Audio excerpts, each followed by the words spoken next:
저희가 오늘 짚어보려고 하는 것은 이게 한두 가지가 아니어서 한번 일괄해가지고 어떤 일이 있었는지 이게 얼마나 문제인지를 한번 짚어보려고 하는 건데 그 헌재 재판정에서 박근혜 대통령 측 변호인단이 하는 행위들이요. 가장 최근에는 김평우 변호사 당뇨 때문에 오후에 추가 변론을 해야 되겠다고 요청하는 과정에서 결국은 헌재 이정미 소장 권한대행이 재판은 판사들이 진행하는 거다라고 하며 일정을 이렇게 하겠다고 하니까 이제 막 소리를 지르고 막말했지 않습니까? 이 문제 어떻게 보셨습니까?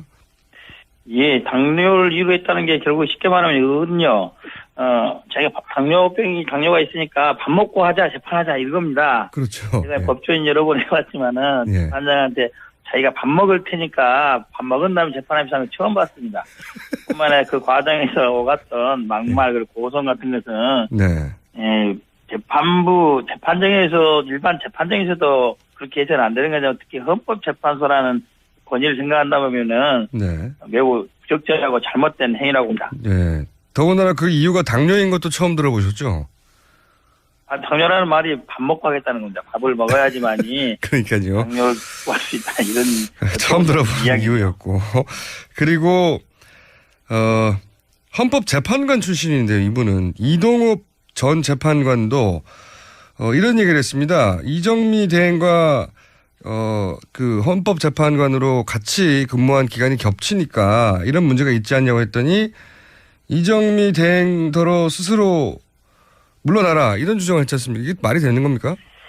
이게 이제 법률적으로 따지면 기피 신청이라는 건데요. 예. 뭐 전혀 말이 안 되는 건 아니라 네. 한마디로 좀 잘못된 지적을 한가 본데 그런 말을 하려면은 기피 예. 신청이라는 것은 이제 본안에 관한 질문, 답변, 즉 이 본안 현재 재판에 대해서 자기 답변을 안 했을 때는 가능합니다. 근데 이미 이동욱 재판관 그 전에 나와서 예. 헌법 재판관에서 의견들을 다 진술했지 않습니까? 네. 그런 상태는 그런 기피 신청을 할 수가 없게 돼 있어요. 그리고 불가능한 말을 하신 거예요. 본인이 헌법재판관식이나 하신 분이라서 그런 법조항을 모르지는 않을 텐데 그죠? 일부러 그렇습니다. 그렇겠죠? 예. 예, 그렇습니다. 가장 많이 화제가 되는 분은 이제 서석구 변호인입니다. 워낙 많은 사례가 있는데 이 서석구 변호인의 여러 가지 행위에 대해서는 어떻게 판단하십니까? 저는 서석구 변호인이 저도 이제 최근 보고 이제 어떤 분이신가 알아봤는데요. 예. 뭐 재판장에서 기도를 한다든지 태극기를 몸에 두르고 나온다 이런 것들은 예. 아마도 일반적인 법정에서 했으면은 법정 모독으로 암치 처벌을 받기에 충분한 일이다. 아마도 헌법재판소에서 예. 그러한 논란을 자극하지 않기 위해서 그런 조치를 안 취하고 있는 거라고 봅니다. 하지만은 헌법재판소가 가지는 권위, 헌법재판이 가지는 상징성이 온다면은 법정에서 그렇게 하는 것을 더 이상 방치해서는 안 된다고 봅니다. 한두 가지가 아니었어요. 그죠? 예. 소리를 지르기도 하고, 그리고 뭐 전원 사퇴한다고 하는 것도 일종의 협박 아니겠습니까? 협박이죠. 이제 제가 보기로는 이제 전원 사퇴 카드는 여러 번 말이 나오는데 안 먹히는 카드라는 거를 알게 돼서 더 이상 안 할 겁니다. 이제 뭐 예전에는 그게 통할 수 있었는데 여러 가지 논의를 거쳐서 이런 당사자인 사인이 아니다. 사인이 아니라는 거기 때문에 강제주의가 정되지 않는다는 것을 명확히 알게 돼서 더 이상 협박 카드로는 쓸 수 없다고 봅니다. 이런 건 어떻습니까? 이중환 변호사가 했던 말들인데 예를 들어서 뭐 이 탄핵, 이 사건의 발단이 불륜이다. 뭐 단어 중에 이제 뭐 성관계, 뭐 구역질 난다 이런 식으로 증인, 고영태 증인 물론 출석하지는 않았습니다만에 대해서 계속 이런 표현을 썼거든요. 이런 것도 보통 법정에서는 일어나지 않는 일이지 않습니까? 보통에서 법정에서는 일어나지 않는 것이고요. 예. 자칫 그런 말을 하는 것이 재판의 본질에 어긋나는 경우에는 고영태 씨에 대한 명예훼손 이런 걸로 형사사건 소추도 가능한 그런 사안입니다. 그래서 어느 정도가 넘어선다고 하는 것에 대해서는 재판부에서도 어느 정도 제지를 해야 되는 것이고 당사자들, 변호인들도 그러한 모욕죄라든지 명예훼손죄로 고소당할 가능성을 염두에 둬야 될 겁니다. 이런 건 어떻습니까? 2,000개 녹취 파일, 그 대부분이 상관없는 파일이라고 하는데 이걸 다 틀자고 하는 요구는 어떻게 해석해야 됩니까? 그런 주장이야 할 수 있겠지만 재판부의 적절히 판단했듯이 현재 녹취록에 나와 있는 몇 개 정도는 판단했고 녹취록에 다른 내용이 있다는 주장을 해서 받아들인다면은 예를 들면 그런 녹음 파일이 있는데 해당 녹취록이 나와 있는데 녹취록이 안 나온 내용이 나와 있다라고 지적을 한다면은 그런 부분들은 검토해 볼 여지가 있으나 그렇지 않다고 이미 판단했기 때문에 시간 끌기 이외에 아무런 의미가 없는 거죠. 이런 것도 있습니다. 최명성 변호사 같은 경우에는 작년 11월에 있었던 국회에서의 이제 토론회에서는 탄핵 사유가 인정된다고 주장을 했었어요. 본인은 페이스북에서도 그렇게 했고. 그런데 실제로는 박근혜 대통령 측 변호인단이 된다면 이제 정반대의 주장을 하고 있습니다. 그에 뭐 어떻게 하겠습니까? 변호인이 되면은 이쪽 이야기가 좀 더 설득력 있게 들리긴 합니다. 예. 그러니까 인간적으로 이해해줘야 되는 부분입니까? 예. 자기가 했던 말을 바로 뒤집었는데. 자, 대통령 변호인단의 이런 돌발 행동들이 헌재 판결에는 영향을 주거나 아니면 본인들이 원하는 방향으로 결과를 이끄는데 도움이 될까요? 전혀 도움이 되지 않고요. 예. 이번에 이제 이정미 헌법재판소장 관장대행께서 적절히 재판을 진행하고 있듯이 대체적으로 이번 주까지 해서 증인신문이 다 마쳐지는 걸로 결론이 나 있지 않겠습니까? 네네. 아마도 이제 오늘 정도 추가로 언제 대통령이 언제 출석 여부만 결론이 나면은 나머지 부분은 별 문제 없이 진행할 것이다 이렇게 봅니다. 한 가지만 더 관련해서 여쭙자면 그 박근혜 대통령이 출석은 할 수 있는데 묻지는 마라. 이게 법적으로 정당한 요구인가요? 정당한 요구가 아니고요. 예. 그렇게 진행된 재판을 본 적이 없습니다. 본 적이 그렇죠. 없고. 근데 대통령 측에서 지금 하는 걸 보면은 일관돼 있어요, 행동들은. 검찰 수사에 있어서 마찬가지고, 특검의 수사에 있어서 마찬가지고, 특검의 대면 조사 요청 과정에서 뭐 조율을 여러 개 했다는데 그러한 내용들도 있었다고는 하더라고요. 그러한 내용을 헌법재판소에 끝까지 그렇게 하겠다. 즉 일방적으로 진술만 하고 아무런 진실을 밝히지 않겠다는 이런 취지인 겁니다. 그렇죠. 예. 그게 이제 말이 안 되는 거지 않습니까? 거기 쓰면 당연히 질문을 받아야 되는데 자기 주장도 하고. 그렇지 나올 이유가 없는 거죠. 그러니까요. 차라리 인터넷 방송에 한 번 더 말하는 것밖에 그럴 이유가 없는 거죠. 네, 정규제 TV를 헌재 재판정에서 한 번 더 하겠다는 거와 마찬가지인 것 같은데. 맞습니다. 예. 거기까지는 이제 충분히 이해했습니다. 이제 오늘 근데 갑자기 우병우 전 민정수석 사실은 최순실 게이트가 우병우 전 민정수석이 언론에 등장하면서 시작된 것과 마찬가지인데 이분이 결국 영장 청구가 기각이 됐습니다. 이거 어떻게 평가하십니까? 예, 제가 뭐 어제 그제 몇 분의 방송에서 그런 말을 물어보길래 100% 발부된다고 확답할 수는 없다. 네. 기각될 가능성이 상당히 있다라고 말씀을 드렸었어요. 이유가 어떤 거냐면은 이 사건이 갖는 중대성은 다 알고 있지만 법조인의 눈으로 보기에 법조인의 눈으로 보기에 우병우 민정수석에 청구됐던 법리 사실 4가지 중에 직권 남용 부분이라든지 특별감찰관법 위반이라든지 그다음에 국회 증언에 안 나왔다든지 이런 부분들은 사실상 크게 구속 사유를 함기는 어렵다는 느낌입니다. 보통의 경우에는. 네, 법리만 따지자면. 그렇죠. 구속이 되기 위해서는 직무유기 즉 최순실 국정농단을 방조했다는 부분이 명확히 입증이 돼야 된다는 거거든요. 그래서 제가 방송에서 그런 말을 했어요. 그 부분이 명확히 입증이 되는지 여부가 쟁점이다.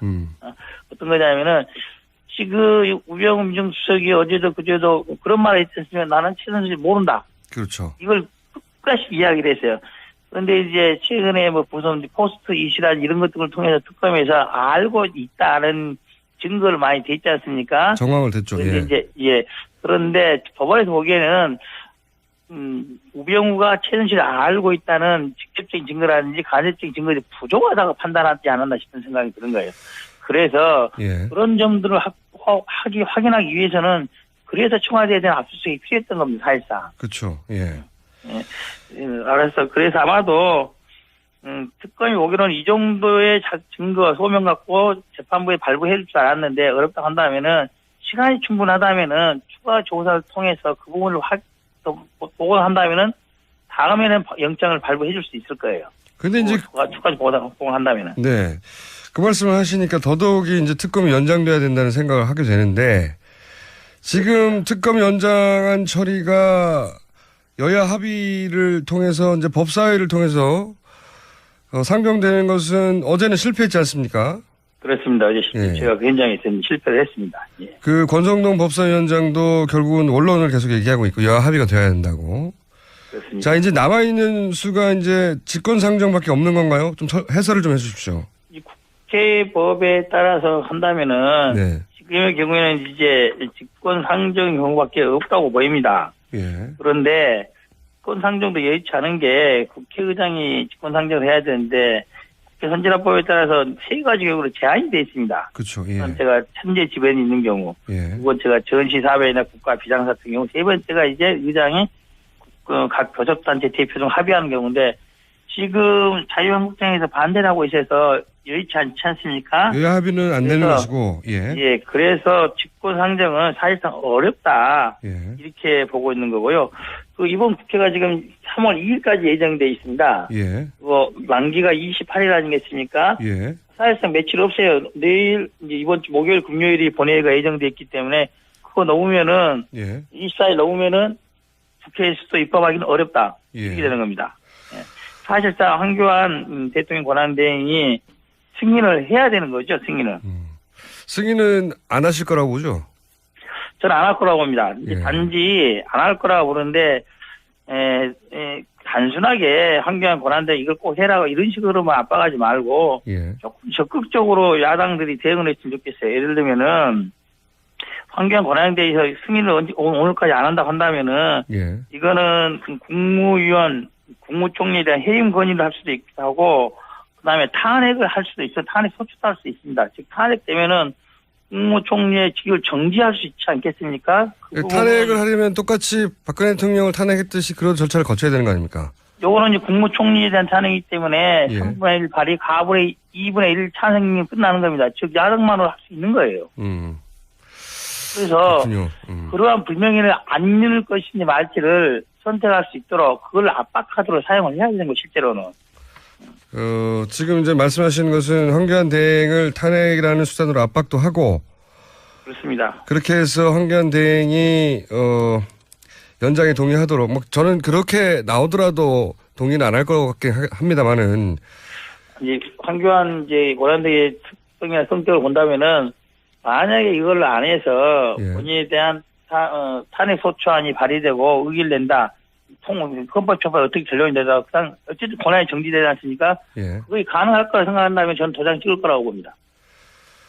그렇게 예상하시는군요. 자, 그거 아니면 방법이 없습니다. 직권상정밖에 없는데 직권상정은 지금 여야 합의는 안 되는 것이고 전시 상황도 아니고 이것을 이제 비상사태로 해석하느냐 하는 것만 남았는데 그렇죠. 예. 정세균지의 국회의장이 그렇게 이제 통상적인 국회에 어긋나게 예. 무리하게 해석을 하려고 하지 않을 것 같아요. 예. 그분 성향이 그런데요, 원래. 예, 그렇습니다. 정세균 국회의장이 이것을 국민들을 얼마나 비상사태로 여기는지에 대해서 의사를 전달할 필요도 있겠군요. 국민들이 전화해서. 그렇습니다. 예. 여의도 안에서 해결하기는 지금 어려운 상황 아닙니까? 그죠? 제가 보기로는 여의도 안에서 해결하기는 네. 국회라는 틀 내에서 하기는 조금 어려운 상태가 아닌가 그렇게 보고 있습니다. 알겠습니다. 이게 얼마나 심각하게 일반 국민들이 여기고 있는지를 여의도에 다시 전달하는 수밖에 없겠네요. 그렇다고 봅니다. 예. 알겠습니다. 자, 그러면 촛불 집회를 부추기는 분으로 저희가 의원님을 특정하기로 하고 그리고 정세균 이번 주 한 번 남은 겁니다. 예. 그렇죠. 예. 정세균 국회의장에 대해서도 사실은 국민들 의견 표현을 해야 될 상황이 온 것 같긴 합니다. 네. 예, 그렇습니다. 오늘 여기까지 하겠습니다. 다음에 또 뵙겠습니다. 감사합니다. 예, 감사합니다. 네, 지금까지 국민의당 이용주 의원이었습니다.